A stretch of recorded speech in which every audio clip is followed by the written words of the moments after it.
యెషయా గ్రంథము 54వ అధ్యాయం 7వ వచనం నుండి 14వ వచనం వరకు ఉత్తర ప్రస్తుత రీతిలో చదువుకుందాం. నిమిషం మాత్రము నేను నిన్ను విసర్జించి తిని గొప్ప వాత్సల్యంతో నిన్ను సమకూర్చేదను.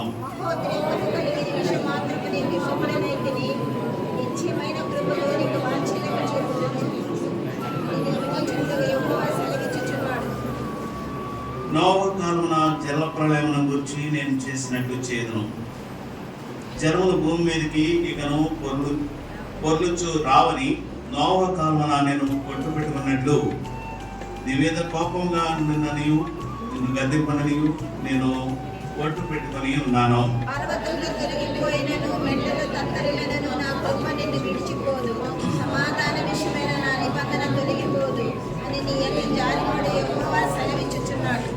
ప్రయాసపడి గాలివాని చేత పట్టుబడి ఆదరణ లేక ఉన్నదానా, నేను నీలాంఛనములతో నీ కట్టడలను కట్టుదును, నీలములతో నీ పునాదులు వేయుదును.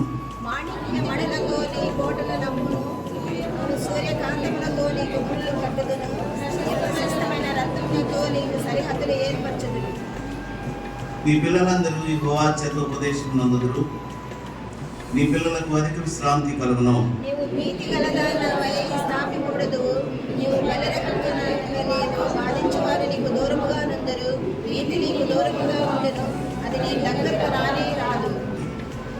ప్రభు కృపను బట్టి సజీవులుగా ఉన్న మనము మనకు పరిశుద్ధ దినంలో ఆయనను స్తుతించడానికి, ఆరాధించడానికి మన యొక్క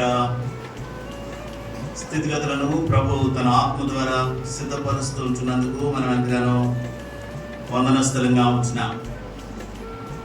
ఇది యాత్రా జీవితం కనుక అనేకమైన అనుభవాలు మనం ఎదుర్కొంటూ వస్తాం.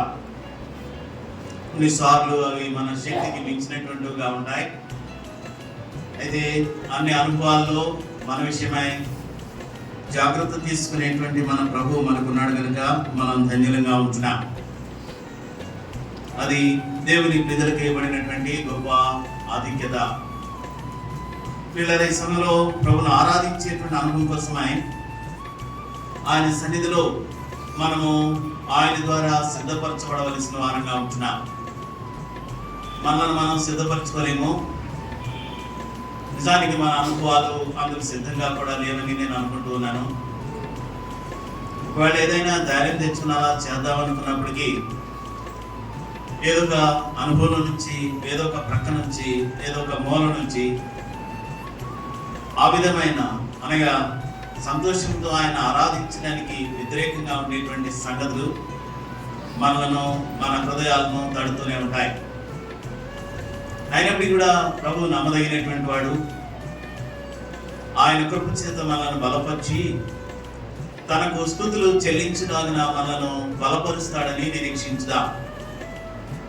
భక్తులైన వారు వారి యొక్క జీవిత అనుభవాలను మనం చూస్తూ ఉంటున్నప్పుడు అన్ని కాలంలో ప్రభువును స్తుతించేటువంటి గొప్ప ఆధిక్యత వారు కలిగిన వారుగా ఉంటున్నారు.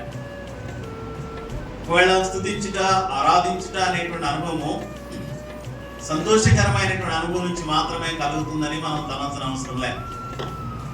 అది దుఃఖమైనా, అది నిట్టూర్పైనా, అది వ్యాధైనా, అది బాధ అయినా, అది శ్రమైనా, ఏ విధమైనటువంటి పరిస్థితి అయినా అన్ని కాలముల్లో ఆయన స్తుతి నొందదైనటువంటి వాడుగా ఉంటున్నాడు. కావున ఆయన స్తుతించేటువంటి అనుభవం కోసమై మనల్ని మనం ప్రభు యొక్క ఆత్మకు అప్పగించుకుందాం. ఆ ఆత్మ మనల్ని సిద్ధపరిచినటువంటి వాడై ఆ పరలోకపు తండ్రికి తగినటువంటి మహిమ మన నుండి కలుగ చేసేటువంటి వాడుగా ఉంటాడు. ఆయన ఎదుట మన యొక్క హృదయాలను అప్పగించుకోవలసిన వారంగా ఉంటున్నాం. ప్రభు సియోనుతో తిరిగి దాన్ని దర్శిస్తూ ఉంటున్నప్పుడు సియోను విషయమై అనగా రక్షింపబడిన దేవుని ప్రజ విషయమై, ఆయన ఏర్పరచుకున్నటువంటి వారి విషయమై, ఆయన చిత్తానుసారంగా ఆయన రాజ్యంగా చేసుకోవడానికి ఎన్నిక చేసుకున్నటువంటి వారి విషయమై ఆయన చేసేటువంటి వాగ్దానాలు చాలా వింతైనవిగా ఉంటాయి. వాటి అనుభవాలు కొన్నిసార్లు మన గ్రహింపులోనికి రాకపోవచ్చేమో, అయితే ప్రభు నమ్మదగిన వాడు, వాటిని మన ఎడల నమ్మకంగా నెరవేర్చదగినటువంటి శక్తి కలిగిన వాడుగా కూడా ఉంటున్నాడు. కావుననే ఆయన వాగ్దానాలు ఏంటి, ఇలా ఉన్నాయండి అని ఆలోచించే అవసరం లేదు. ప్రభువా నీవు ఇచ్చిన మాటను బట్టి నీకు వందనాలు అని చెప్పడమే మన యొక్క విధి. ఆ విధంగానే మన యొక్క స్థితులను కొనసాగింపు చేసుకోవాల్సిన వారంగా ఉంటున్నాం. ఈ సియోనుతో మాట్లాడుతున్నటువంటి ఈ మాటల్లో ఆయన సెలవిచ్చేటువంటి ముఖ్యమైనటువంటి మాట చూస్తాం. ఇక్కడ 10వ వచనంలో తెలివిపోయినను మెట్టలు తత్తరిల్లినను నా కృప నిన్ను విడిచిపో, సమాధాన విషయమైన నా నిబంధన తొలగిపో అని నీ యందు జాలిపడు యెహోవా సెలవిస్తూనే. దేవుడు సెలవిచ్చినటువంటి మాట ఇది. ఒకవేళ పర్వతాలు తొలగిపోగలిగినటువంటి అనుభవాలు ఎప్పుడు కలుగుతాయి? మెట్టలు అవి తత్తరిల్లిపోయేటువంటి పరిస్థితి ఎప్పుడు కలుగుతుంది? దానికి అనుభవాలు వేరే ఉన్నాయి. దేవుని వాక్యం దాని గురించి జ్ఞాపకం చేస్తూ ఉంటది తెలియజేసిన మాటలను బట్టి. అయితే అవి ఒకవేళ మన ఊహకు మించినటువంటి అనుభవాలుగా ఉంటున్నాయి. అయితే ఆ సమాధాన విషయమైనటువంటి ఆయన నిబంధన తొలగిపోదు అని నీ యందు జాలిపడేటువంటి యెహోవా సెలవిస్తున్నాడు. ఆయన జాలి కలిగినటువంటి దేవుడు. ఎంతటి జాలి కలిగినటువంటి వాడంటే, ఒకవేళ తల్లి కంటే తండ్రి కంటే మరెంతో ప్రేమ కలిగినటువంటి వారి కంటే ఆయన ఎక్కువైనటువంటి జాలి కలిగినటువంటి వాడుగా ఉంటాడు. ఆయన జాలి, ఆయన కనికరము, ఆయన ఉన్నతమైనటువంటి కృప ఎవరి ఎడల విస్తరింప చేయబడుతుందో దేవుని వాక్యం నుంచి కొన్ని మాటలు జ్ఞాపకం చేసుకుంటూ వద్దా. ఆ విధంగా జాలి నొందినటువంటి వారి యొక్క లిస్టులో మనం ఉన్నామేమో మనం చూసుకుంటాం, మంచిది. అట్టి జాలిని కనికరమును ప్రభు నుండి మనం అనుభవించినందుకు కృతజ్ఞతతో ఆయనను స్తుతించడానికి, ఆరాధించడానికి మన ముందుకు వెళ్ళవలసినటువంటి వారంగా ఉంటున్నాం. 2వ రాజుల గ్రంథం 13వ అధ్యాయము 23వ వచనాన్ని చదువుతూనా. యెహోవా వారి మీద జాలిపడి వారి యందు దయించి. దేవుడు ఎవరి మీద జాలి చూపిస్తాడో ఆ సంగతిని ఇక్కడ చెప్తూ ఉన్నాడు. యెహోవా వారి మీద జాలిపడి వారి యందు దయించి. ఎందుకు ఆయన జాలిపడ్డాడు, ఎందుకు దయ చూపించాడంటేనంట, తమ పితరులైనటువంటి అబ్రహాము, ఇస్సాకు, యాకోబులతో తాను చేసినటువంటి నిబంధనను జ్ఞాపకం చేసుకుంటూ ఉన్నాడు. ఆయన మన యందు జాలిపడడానికి ఒకవేళ మన యొక్క అర్హత ఏమీ ఉండి ఉండకపోవచ్చేమో కానీ మన పితరులైనటువంటి వారితో ఆయన చేసినటువంటి నిబంధన అందుకు మన విషయమై ఆయనకు జాలిని కలిగించేస్తుంది. మన ముందు నడిచి వెళ్ళినటువంటి శ్రేష్టమైనటువంటి భక్త జనాలి, భక్త సమూహం ఉన్నారు. వారితో దేవుడు అనేకమైనటువంటి వాగ్దానాలు, నిబంధనలు చేసిన వాడుగా ఉంటున్నాడు. కేవలం వారి వరకు మాత్రమే ఆ వాగ్దానాలు చేయలేదు. అబ్రహాముతో ఆయన మాట్లాడుతున్నప్పుడు ఆయన చేసిన వాగ్దానం ఉంటుంది ఏమని, నిన్ను, నీ పిల్లలను, నీ పిల్లల పిల్లలను నేను ఆశీర్వదిస్తాను అంటాడు. ఏదో తన వరకే కాదు, అబ్రహాంతో చెప్పొచ్చు కదా. అబ్రహాం దేవుడు నమ్ముకున్నాడు కాబట్టి, విశ్వాసం ఉంచాడు కాబట్టి, నమ్మకమైన వాడు కాబట్టి అబ్రహాంతో మాత్రమే మాట్లాడొచ్చు కదా దేవుడు. కానీ ఆయన ఏమంటాడు, నిన్ను, నీ పిల్లలను, నీ పిల్లల పిల్లల్ని కూడా నేను తన యందు భయభక్తులు కలిగినటువంటి వారికి ఆయన ఇచ్చేటువంటి ఆశీర్వాదాలు తరతరములకు నిలిచి ఉండేటువంటివిగా ఉంటున్నాయి. ఈనాడు ప్రభు నీ యందు, నా యందు జాలి చేసుకోవడానికి గల కారణంలో ఒక ప్రాముఖ్యమైనటువంటి కారణం ఏంటంటే, ఆయన మన పితరులతో చేసినటువంటి నిబంధన. నేను నీ మీద జాలి పడతాను, నీ పిల్లల మీద జాలి పడతాను, నీ పిల్లల పిల్లల మీద జాలి పడతాను. ఎందుకు జాలి పడతాడు? ఏమైనా ఒకవేళ ఆ జాలి పడాలంటే ఏంటి పరిస్థితి?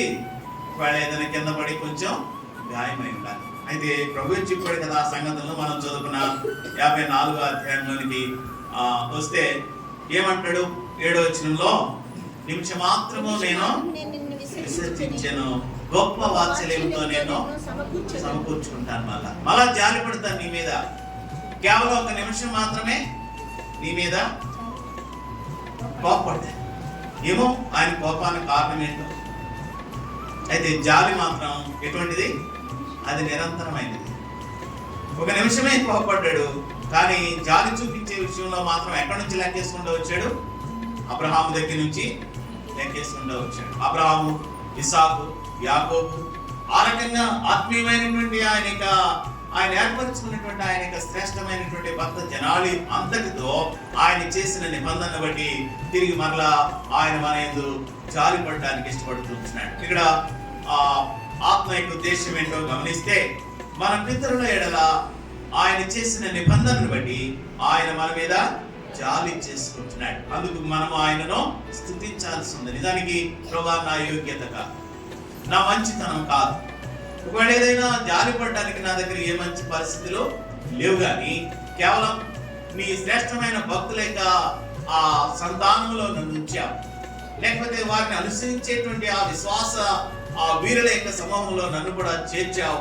కావున నేను ఆవశ్యమై జాలి పడుతున్నావు, అందుకు నేను నిన్ను స్తుతిస్తున్నాను, నీ జాలి కనికరమును బట్టి నీకు కృతజ్ఞుడుగా ఉంటున్నాను అని చెప్తూ ఆయనను ఆరాధించవలసిన వారంగా ఉంటున్నాం. మరొక అనుభవంలోకి వెళితే 103వ కీర్తన 13-14 వచనాలు చదువుదాం.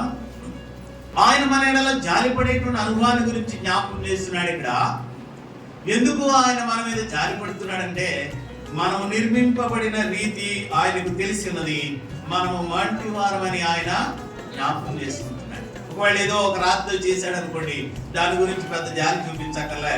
అది వర్షం వస్తే అక్కడ తడుస్తుంది, గాలి వస్తే ఒకవేళ దాని యొక్క స్థితి అలాగే ఉంటుంది, ఎండ వచ్చినా అలాగే ఉంటుంది. కానీ మనం నిర్మించింది ఏ విధంగా? మట్టితో.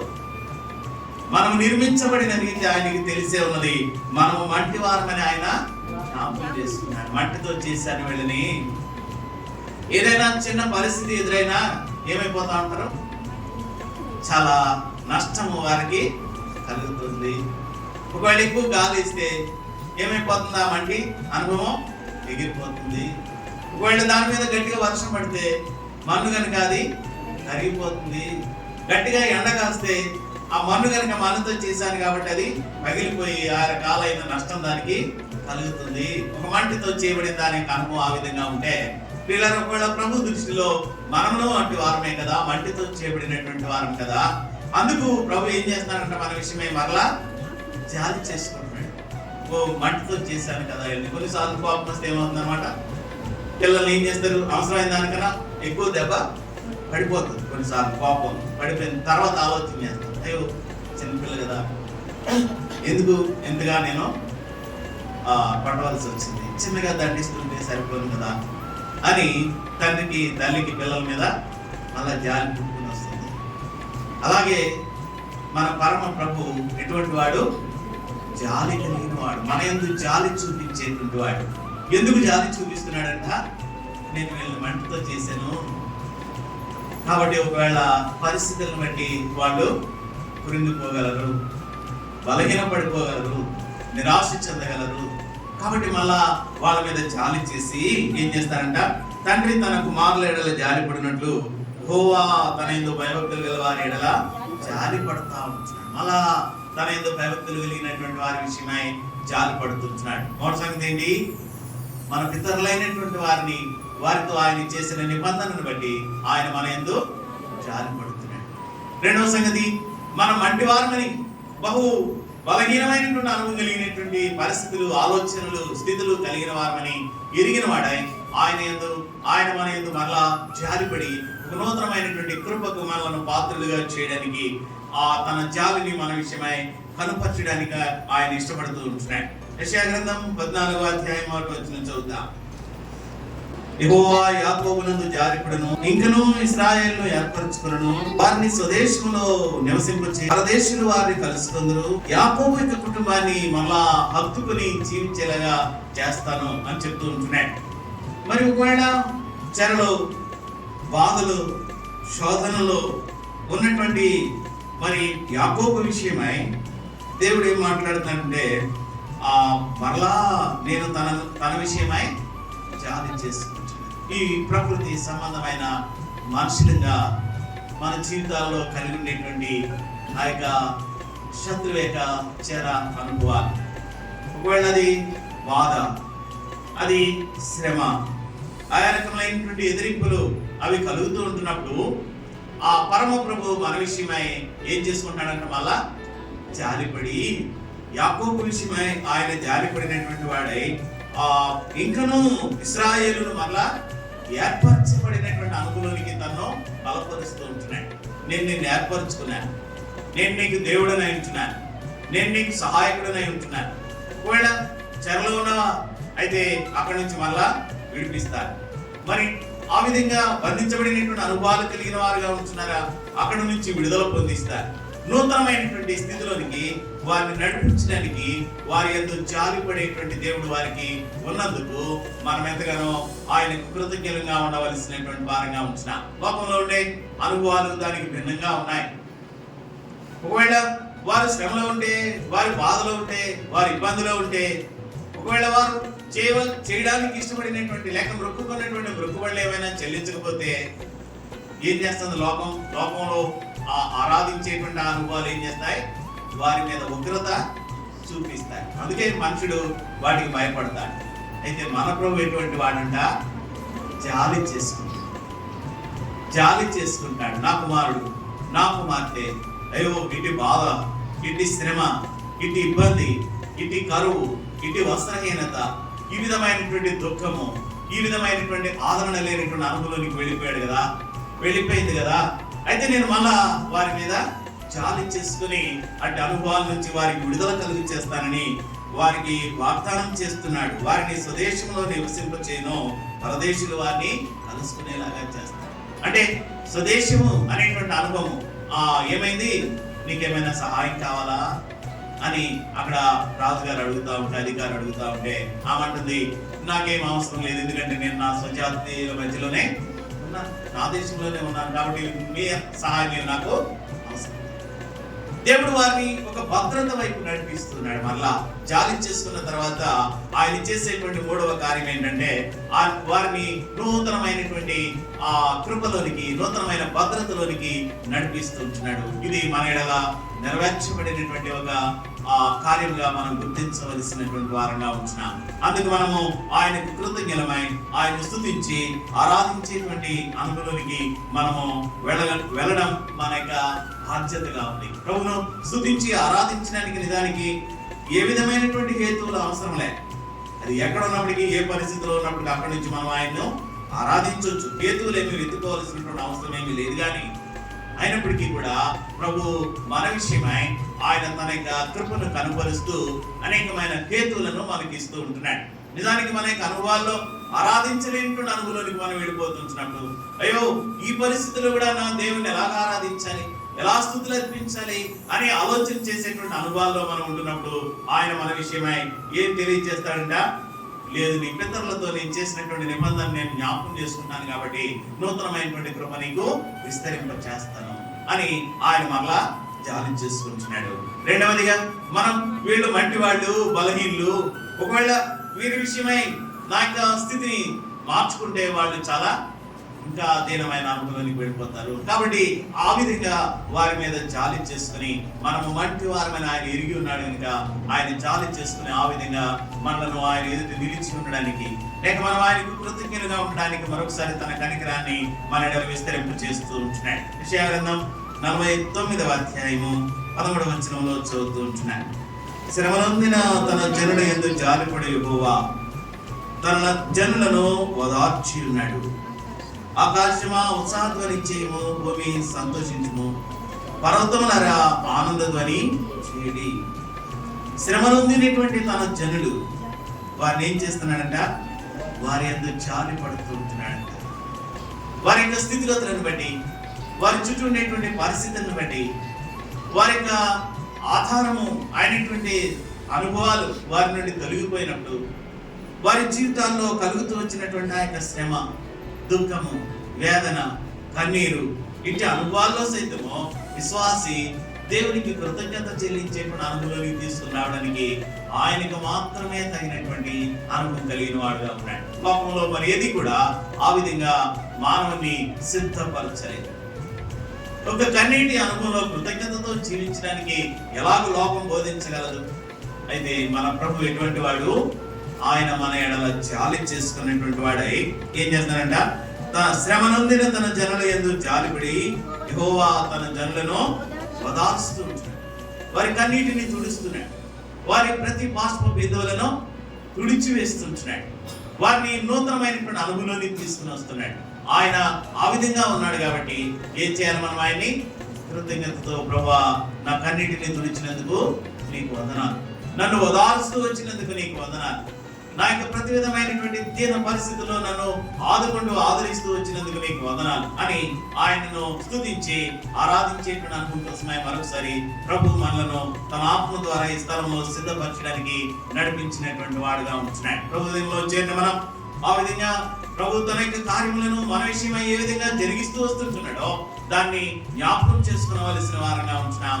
ఆ జాలి కలిగినటువంటి దేవుడు తన యొక్క లక్షణాలు ఏ విధంగా మన విషయమే రుజువు చేస్తూ వచ్చాడో వాటిని జ్ఞాపకం చేసుకుని ఆయన ఆరాధించుదాం. లోకమైతే తల్లడిల్లిపోయేటువంటి అనుభవాలే, లోకమైతే ఒకవేళ దుఃఖంతో నింపబడి ఇంకా ఏ విధమైనటువంటి ముందడుగు వేయడానికి ఇష్టపడనటువంటి అనుభవాలే, ఒకవేళ ఎవరి ముఖం కూడా చూడకుండా చేసుకునేటువంటి అనుభవాలే. అందుకే ఒకవేళ ఆ విధమైనటువంటి అనుభవాలతోనే మనుషులు వారిని దాచుకుంటారేమో అని లోకంలో ఏం చేశారు, దానికి కొంత రిజర్వ్ టైం పెట్టారనమాట. అటువంటి అనుభవాలు జరిగినప్పుడు ఏం చేస్తారు, కొన్ని దినాలు వాళ్ళని ఇంకా బయటికి కనపడవు, బయట ఎవరిని చూడవు. అవి ఏదో ఆచారాలుగా చెప్పారు కానీ దాని యొక్క అనుభవం ఏంటంటే నిజానికి పాపం వాళ్ళు తమ యొక్క శ్రమ ద్వారా, తమ యొక్క కన్నీటి ద్వారా, తమ యొక్క దుఃఖం ద్వారా బహుగా అలసిపోయి మరి ఎవరి ముఖం చూసినప్పుడు వాళ్ళు సంతోషంగా ఉండలేరు కాబట్టి అటువంటి అనుభవాలు ఏర్పాటు చేశారు. కానీ మన బ్రతుకు ఆ విధమైనది కాదు. శ్రమనందున తన జనులేడలా జాలిపడేటువంటి యెహోవా చేతిలో మనం ఉన్నాం. ఆయన మనల్ని మరలా తిరిగి పునర్నిర్మిస్తూ ఉంటున్నాడు. నూతనమైనటువంటి అనుభవంలోనికి మనల్ని తీసుకుని వస్తున్నాడు. మనను ఆయన ఆరాధించేటువంటి ఆత్మతో కూడినటువంటి అనుభవంలోనికి మనల్ని నడిపిస్తూ ఉంటున్నాడు. పిల్లగా ఇట్టి అనుభవం కలిగిన వారం కనుక మనము కృతజ్ఞతతో ఆయన సన్నిధిలో మనల్ని మనం కనుపరుచుకోవలసినటువంటి వారంగా ఉంటున్నాం. యెషయా గ్రంథం 60వ అధ్యాయము 10వ వచనం. అన్యులు నీ ప్రాకారములను కట్టుదురు, వారి రాజుల్ని ఉపచారం చేదురు, నేను కోపపడి కొట్టిదిని అని కటాక్షించి నీ మీద జాలి పడుతూ ఉంటున్నాను. కటాక్షించుట దాని ఇంకా ముందుకు వెళితే దానిలో ఉండేటువంటి అనుభవం ఏంటంటే పునర్నిర్మాణ స్థితి, తిరిగి కట్టేటువంటి అనుభవం. ఒక సంగతి కటాక్షించబడుతుందంటే ఏం చేయబడుతుంది అనమాట, దాని వ్యాధి తొలగిపోతుంది, దాని బలహీనతలు దాని నుంచి తీసివేయబడుతున్నాయి.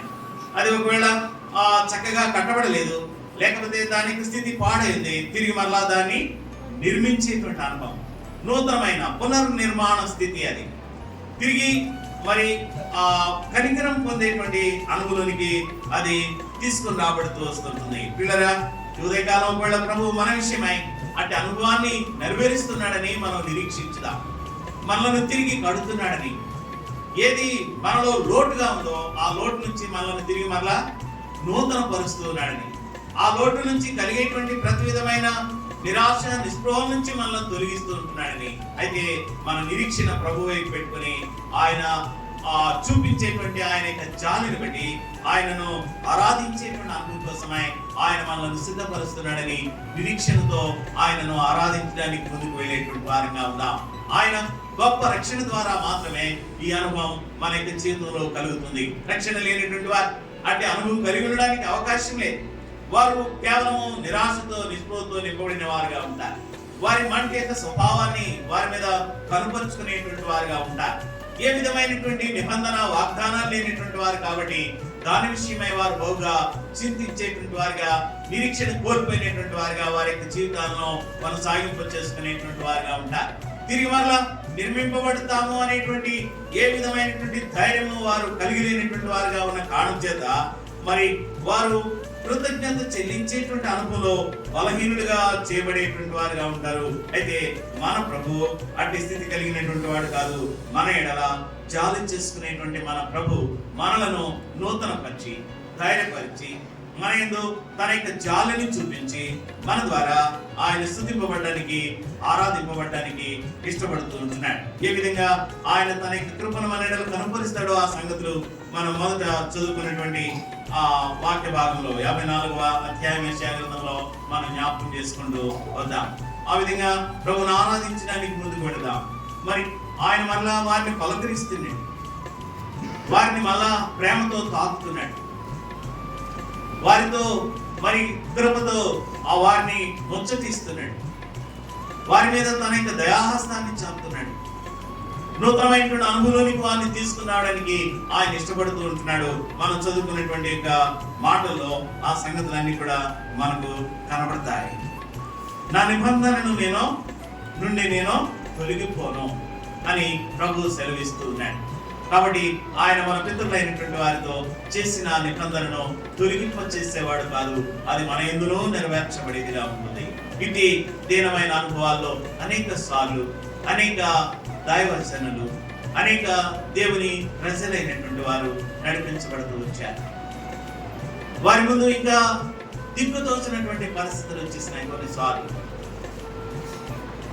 ఏ విధంగా ప్రభువును ఆరాధించాలి? ఆరాధించాలంటే హేతువు కావాలి కదా మనకి. అయితే ప్రభు వారిని బలపరిచాడు. ఏ విధంగానంట, నేను నీ పితరులైనటువంటి వారితో నిబంధన చేశాను, ఆ నిబంధన నీ నుండి తొలగించను, మరలా కనికరిస్తాను, నీ మీద జాలి చేసుకుంటాను. కేవలం ఒక నిమిషం మాత్రమే నేను నీ మీద కోపపడ్డాను, కానీ నేను నిత్యమైన వాత్సల్యత నీకు చూపిస్తాను. ప్రభు మరలా తన ప్రజలను ధైర్యపరిచాడు, బలపరిచాడు.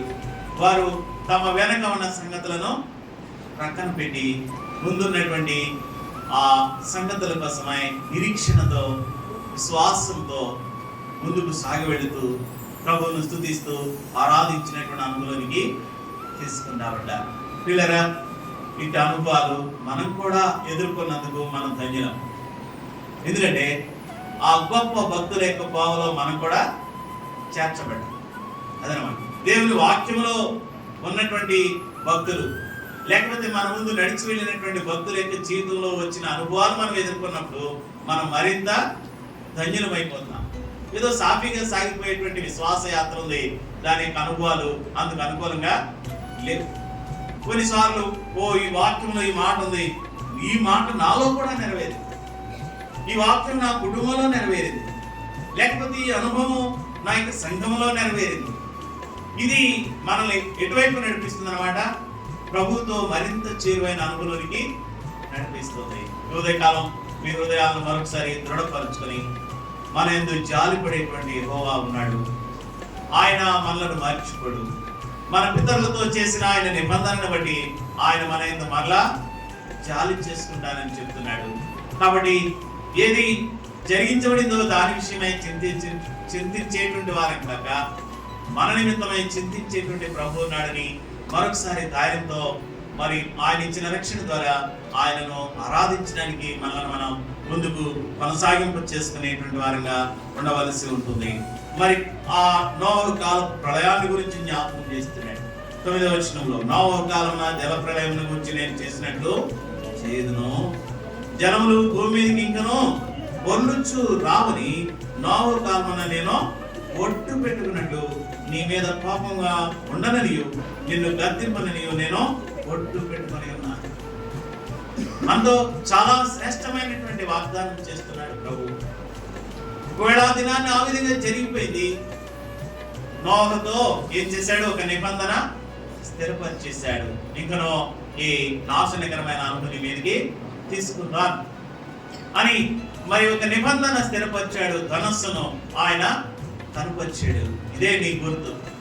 ఒకవేళ అటువంటి అనుభవాలు వస్తాయేమో, ఆ ప్రళయం అలా వచ్చేస్తుందేమో, అటువంటి పరిస్థితులు ఏమైనా ఎదురవుతాయేమో అని నోవహు ఎప్పుడైనా భయం వచ్చితే ఏం చేయాలి? ఒకసారి పైకి చూస్తే ఏం కనబడుతుంది? అక్కడ ఆయన సిద్ధపరిచి ఉంచిన నిబంధన, ఆ ధనస్సు కనబడగానే, లేకపోతే ఆ విధమైనటువంటి ఒక ఆకారం కనబడగానే ఏమైపోతుంది? దేవుడు నిబంధన చేశాడు. ఈ ప్రళయం నన్నేమి చేయలేదు.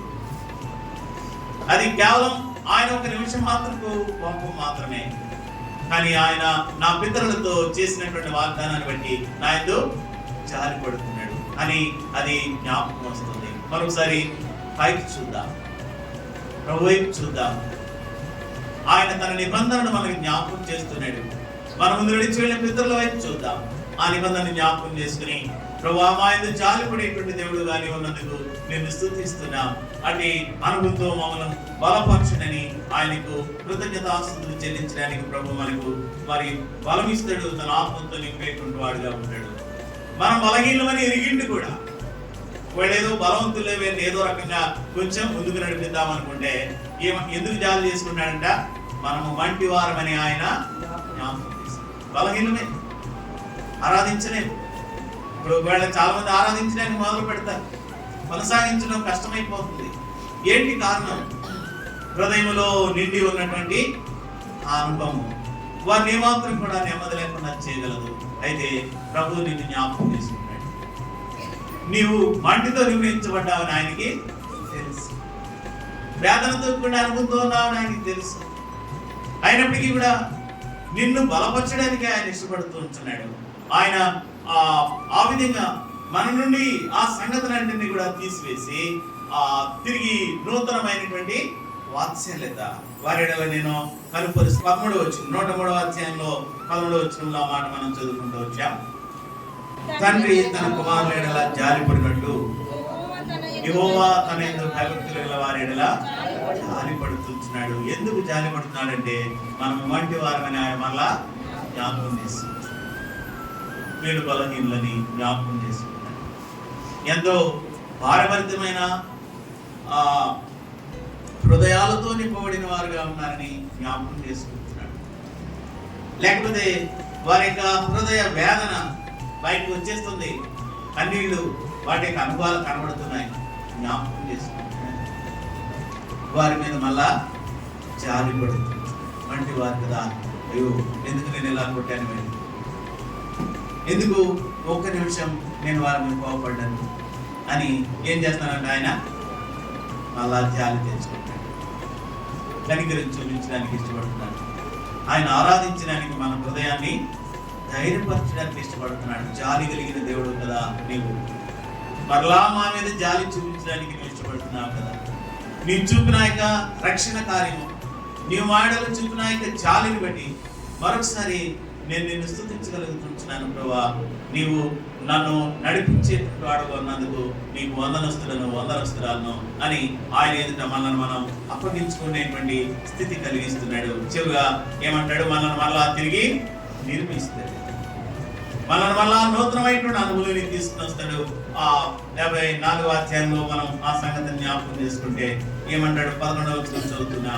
ప్రయాసపడి గాలివాన చేత కొట్టబడి ఆదరణ లేక ఉన్నదానా, నేను నీలాంఛనములతోని కట్టడమును కట్టుదును, నీలములతోని పునాదులు వేయుదును, మాణిక్యములతోని పాటు గుమ్మములను, సూర్యకాంతముతోని గుమ్మములను కట్టుదును, ప్రశస్తమైన రత్నముతో నీకు సరిహద్దులు ఏర్పరచు. ఎంత నమ్మకమైన దేవుడో కదా. ఒకవేళ లోకమైతే ఏదైనా ఒక మాట చెప్పి కన్నీరు తొడవగలదేమో, అయితే మన ప్రభు ఎటువంటి వాడు? తిరిగి మనలను పునర్నిర్మాణం చేస్తాడు. నూతనమైన అనుభవంలోనికి మనల్ని తీసుకుని వస్తాడు. మనం ఊహించినటువంటి గొప్ప కార్యముల చేత ఆయన మనలను తృప్తి పరిచేటువంటి దేవుడుగా ఉంటున్నాడు. ఈ మాటలు ఒకవేళ దేనికి సంబంధించినవి? ఈ వచనము దీని యొక్క అనుభవం పరలోక రాజ్యం యొక్క నిర్మాణపు స్థితిని చూపిస్తుంది. అది ఒకవేళ నన్ను ఆ విధంగా ఒక నూతనమైనటువంటి అనుభవానికి మనలను కట్టేటువంటి వాడుగా ఉంటాడు. వీళ్ళని ఒకవేళ ఏదైనా బలహీనమైన ఆలోచన మన హృదయాల్లో ఉంటే ప్రభుని ఇంకా సంపూర్ణంగా ఆరాధించడానికి సిద్ధపాటు లేనటువంటి అనుభవం కలిగిన వారమైతే కృపగల మరి ఆ ప్రభు యొక్క వాగ్దానాలను నిరీక్షించుదాం. ఆయన వాగ్దానం చేస్తాడు, ఆయన నమ్మకమైన వాడు కనుక అది మన యందు నెరవేర్చేటువంటి వాడుగా కూడా ఉంటాడు. ఇటు సంగతులు మన హృదయంలో మరొకసారి బలపరుచుకుంటూ ఆయన మన యందు జాలిపడేటువంటి దేవుడుగా ఉన్నాడు కదా.